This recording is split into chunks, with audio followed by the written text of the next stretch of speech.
चल रहे हो? देखो यहाँ पर देखो मैट्राइज के अंदर ना क्या होता है, एक अरेंजमेंट होता है, सेट में अंदर अरेंजमेंट में होता है। तो यहाँ पे देखो, यहाँ पे सबसे पहले ना ये रो मैट्रिक्स है। रो मैट्रिक्स इसको बोलते हैं। हमारे को ऐसा बनाना था ये बॉक्स, इस बॉक्स को हम लोग बोलते हैं मैट्राइज का कॉलम। मैट्राइज का मतलब ओपनिंग और क्लोजिंग ये होता है। अब देखो यहाँ पर हमारे पास रहेगा रो 1, यहाँ पर रहेगा रो 2, यहाँ पर रहेगा रो 3। हम लोग मैक्सिमम 3 रो और 3 कॉलम तक ही जाएंगे, हमारे सिलेबस में उतना ही। बट मैट्राइसेस में ऐसा जरूरी नहीं कि 3 रो ही होता है 3 कॉलम ही होता है। अनलिमिटेड रो हो सकते हैं, अनलिमिटेड कॉलम हो सकते हैं। ठीक है, तो हम लोग का जो स्कोप है इस मतलब ये चैप्टर के अंदर जो है 2x2 मैट्रिक्स, मतलब 1 रो 2 रो 3 रो तक रहेगा, 1 कॉलम 2 कॉलम 3 कॉलम तक रहेगा। 5604। हाँ, ठीक है। यहाँ देखो, तो मैं यहाँ ये बता रहा हूँ कि इसके अंदर देखो ये पूरा रो है, इसके अंदर एक रो है, ओनली 1 रो। क्या बोलते हैं उसको? ओनली 1 रो है, तो इसको हम बोलेंगे रो मैट्रिक्स। क्या बोलते हैं? Row matrix. इसके अंदर ओनली 1 रो रहेगा, उसको क्या बोलेंगे? Row matrix. ठीक है, यहाँ पे देखो, इसके अंदर देखो, यहाँ पे 1 रो 2 और 3 रो है, लेकिन कॉलम देखो, कॉलम कितना है? एक ही। जिसके अंदर एक ही कॉलम रहेगा उसको बोलेंगे कॉलम मैट्रिक्स। क्या बोलेंगे उसको? Column matrix. मतलब उसके अंदर क्या रहेगा? कॉलम एक रहेगा, इसके अंदर क्या रहेगा? रो एक रहेगा। क्लियर हो गया? Column matrix, row matrix. आगे देखो नेक्स्ट, फिर आता है हमारा square matrix. Square matrix 2x2 का भी है, 3x3 का भी। हम लोग 1x1 का भी होता है। अगर मैं ऐसे लिखता हूं b इज इक्वल टू इसके अंदर 5 खाली 1, तो ये भी ये स्क्वायर मैट्रिक्स है। क्योंकि इसके अंदर देखो, स्क्वायर मैट्रिक्स का मतलब होता है जितना रो उतना कॉलम, जितना रो रहेगा उतना कॉलम। अगर सपोज 1 रो है तो कॉलम कितना रहेगा? 1। अगर 2 रो है तो कॉलम कितना रहेगा? 2। अगर 3 रो है तो कॉलम कितना रहेगा? 3। तभी तो स्क्वायर बनेगा। क्योंकि स्क्वायर में क्या होता है, एक साइड और दोनों साइड, तीनों साइड सब क्या होता है? सेम होता है, पता है ना? तो इसीलिए यहाँ पर भी ऐसी है। सो देखो, ये भी क्या है? Square matrix. ये भी क्या है? Square matrix. 2 रो 2 कॉलम। ठीक है, ये भी क्या है? Square matrix. 3 रो 3 कॉलम। क्लियर हो गया इतना? आगे बढ़ते हैं अभी नेक्स्ट। तो इसको हम लोग लिखते भी ऐसा 2x2। ये रो के लिए होता है, कॉलम के लिए होता है। यहाँ लिखेंगे 3x3, ये रो के लिए, कॉलम के लिए। ठीक है, वैसे यहाँ पर देखो, अभी है डायगोनल मैट्रिक्स। ये क्या है? Diagonal matrix. पहले देखो डायगोनल किसको बोलते हैं समझ लो, यहाँ पे समझना बहुत जरूरी है। ध्यान दो, यहाँ पर डायगोनल किसको बोलते हो समझो पहले। डायगोनल तो स्क्वायर का ही होता है। किसका होता है? स्क्वायर। स्क्वायर रहेगा तो ही डायगोनल होगा, समझे क्या? स्क्वायर रहेगा तो ही क्या होगा? डायगोनल। इसमें कोई डायगोनल पैगोनल नहीं है। डायगोनल किसमें होता है? जिसमें स्क्वायर मैट्रिक्स होता है। सो देखो, इसके अंदर डायगोनल क्या है? ये है, ये दिख रहा है, ये वाली चीज 3 9 4। अगर इसको ध्यान दोगे तो ये पहला एलिमेंट है, इसको बोलते हैं A11, इसको बोलते हैं A22, इसको बोलते हैं A33। ये तीनों एलिमेंट का नाम रहेगा। इसको तीनों को मिला के बोलेंगे डायगोनल एलिमेंट्स। क्या बोलेंगे इसको? Diagonal elements. और ऊपर वाले को बोलते हैं नॉन डायगोनल एलिमेंट, नीचे वाले को बोलते हैं नॉन डायगोनल एलिमेंट। तो डायगोनल मैट्रिक्स वो होता है जिसका डायगोनल नॉन जीरो, वापस बोल रहा हूं मैं, डायगोनल मैट्रिक्स वो होता है जिसका डायगोनल नॉन जीरो हो, नॉन डायगोनल जीरो हो। समझ में आ गया? वापस बोलता हूं मैं, ये डायगोनल है, ये जीरो नहीं होना चाहिए।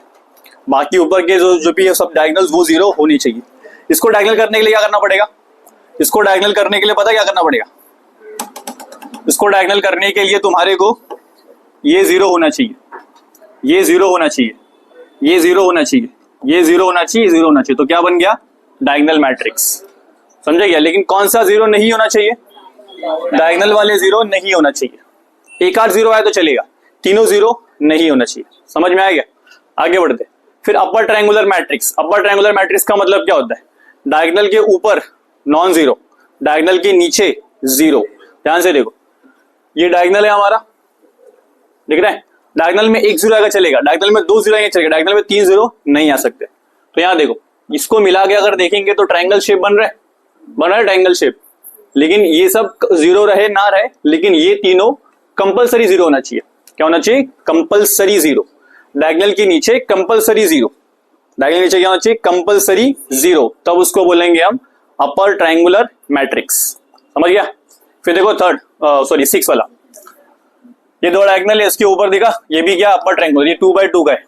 अब इसमें बताओ लोअर ट्रायंगुलर मैट्रिक्स क्या रहेगा? लोअर ट्रायंगुलर में डायगोनल के नीचे वाला ये सब क्या रहेगा?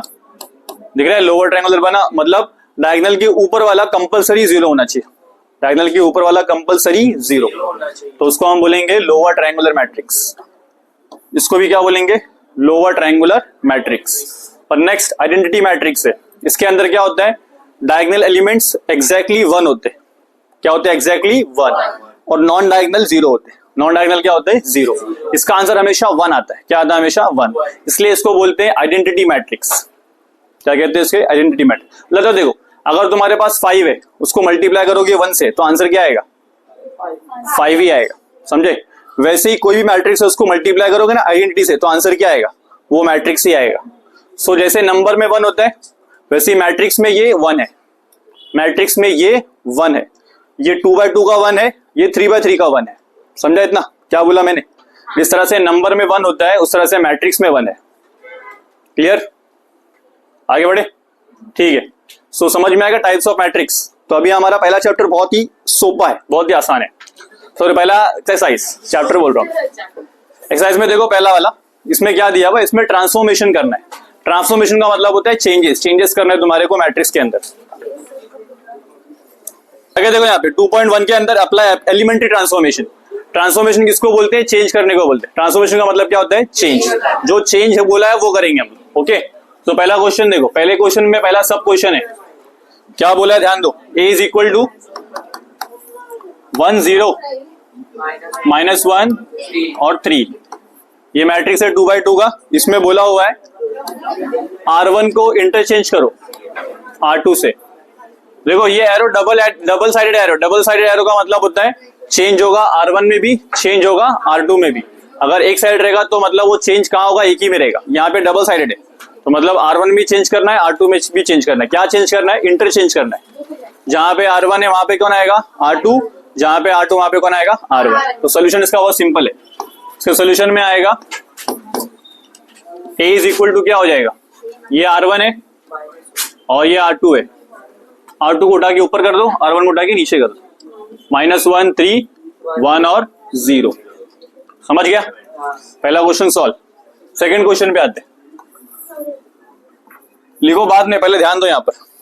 b इज इक्वल टू क्या है, b इज इक्वल टू 1 -1 3 और 2 5 4। ये मैट्रिक्स ना बताऊं मैं, 2 रो और 3 कॉलम है। कितने, 2 रो और 3 कॉलम। तो उसको साइड में लिख सकते हो तुम, 2/3 का मैट्रिक्स है। कौन सा मैट्रिक्स है, 2/3। ऐसा लिखते हैं हम लोग बताने के लिए, ऑर्डर बोलते हैं। फिर बोला क्या हुआ इसके अंदर, R1 में चेंज करना है, R1 -R2 ऐसा करना है। चलो देखते हैं अब। सो देखो करना क्या है, मुझे B लिखना है। बताओ चेंज कहां पे हो रहा है, R1 में हो रहा है। इसका मतलब R2 में चेंज नहीं हो रहा है।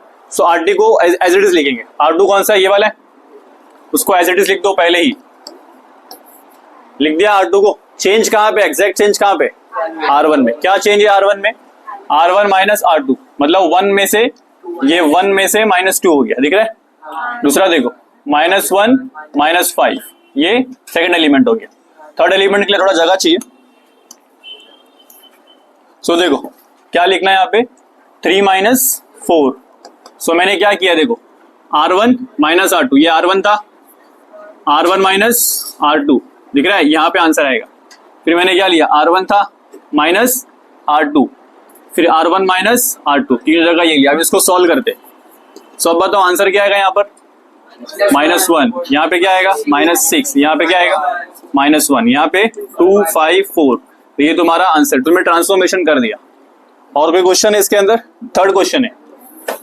थर्ड क्वेश्चन कर रहा हूँ, फोर्थ तुमको करना रहेगा, ठीक है। तो थर्ड क्वेश्चन देखो, उसके अंदर क्या बोला हुआ है, एक मैट्रिक्स है A 5 4 और 1 3। इसमें क्या करना है तुम्हारे को, इंटरचेंज। C1 की जगह C2, C2 की जगह C1। सोल्यूशन अभी देखो यहाँ पे C1 कौन है और C2 कौन है। C1 इधर है, C2 इधर है, ठीक है। सो ध्यान दो, अभी जहां पे C1 है वहां पे कौन आएगा, C2। जहां पे C2 वहां पे कौन आएगा, C1। सो यहाँ पे आएगा 4 और 3, यहाँ पे आएगा 5 और 1। ये हो गया सॉल्व। कई क्वेश्चन है। तो 3 वाला एक और क्वेश्चन है। 3 के अंदर एक्स्ट्रा एक, b इज इक्वल टू क्या है,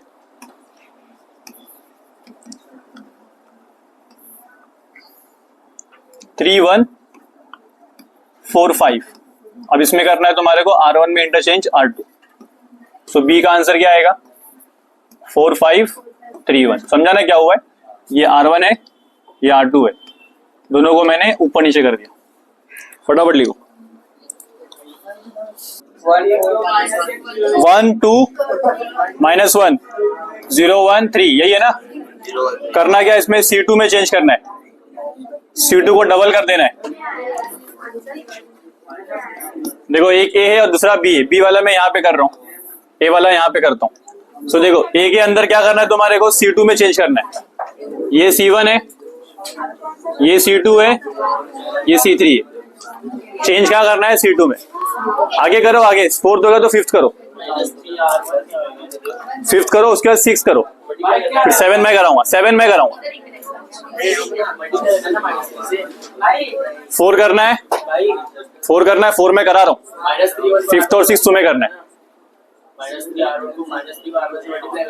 हाँ देखो जहाँ ऐसा दिया रहेगा ना, सिर्फ ऐसा दिया रहेगा ना, तो वहां पे तुमको R1 में चेंज करना है। मतलब जब एक दिया रहेगा तो एक में चेंज करना है। अभी यहाँ पे देखो, यहाँ बताया हुआ, अगर यहाँ पे सिर्फ ऐसा होता ना, 2C2 होता ना, तो मुझे खुद समझना है कि C2 में चेंज करना है। तो ऑलरेडी क्या लिखना है तुम्हें, C एरो 2C2, मतलब चेंज कहाँ पे होगा, 2C2 में। जब तुम्हारे को एरो नहीं दिया, तुम्हें खुद समझना है कि किस में चेंज हो रहा है। समझ में आया क्या। तो A इज इक्वल टू क्या आएगा, 1 और 0 ऐसे रहेगा, क्योंकि C1 में नो चेंज, C3 में नो चेंज। एक्चुअल चेंज कहां पे हो रहा है, 2 into 2 और 2 into 1, एक्चुअल चेंज C2 में हो रहा है। So answer 1 4 -1 0 2 3।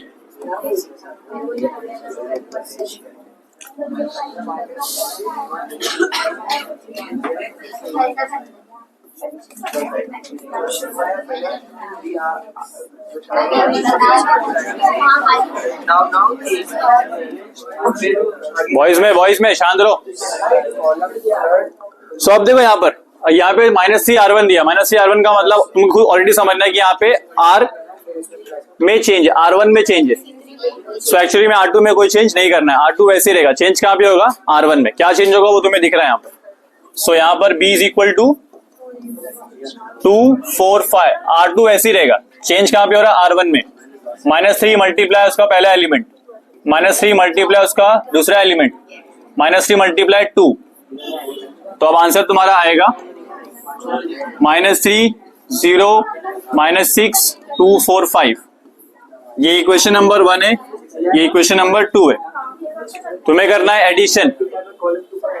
इसमें क्या करना था, एडिशन।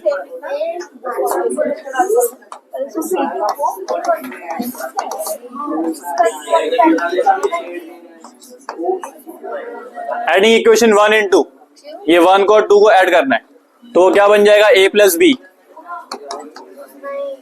याद रखो एक बात और इंपॉर्टेंट है चीज, जब भी तुम मैट्रिक्स को ऐड करते हो ना, तो वहां पर एक चीज चेक करना होता है, ऑर्डर बराबर है कि नहीं। इसका ऑर्डर देखो क्या है, इसमें क्या है, दो रो है और 3 कॉलम है। तो उसको मैं क्या लिखूंगा, 2/3। क्या लिखेंगे इसको, 2/3। यहाँ पे देखो इसमें 2 रो है और 3 कॉलम है, तो उसको भी क्या लिखूंगा मैं, 2/3। तो जब ये दोनों सेम रहेंगे तभी एडिशन हो सकता है, इसके अलावा एडिशन नहीं हो सकता। अभी एडिशन हो सकता है कि नहीं, हो सकता है, क्योंकि दोनों का ऑर्डर क्या है, सेम। आगे बढ़ते, 1 4 -1 0 2 3 और प्लस -3 0 और -6 2 4 और 5। सो देखो आंसर क्या आएगा, 1 + -3।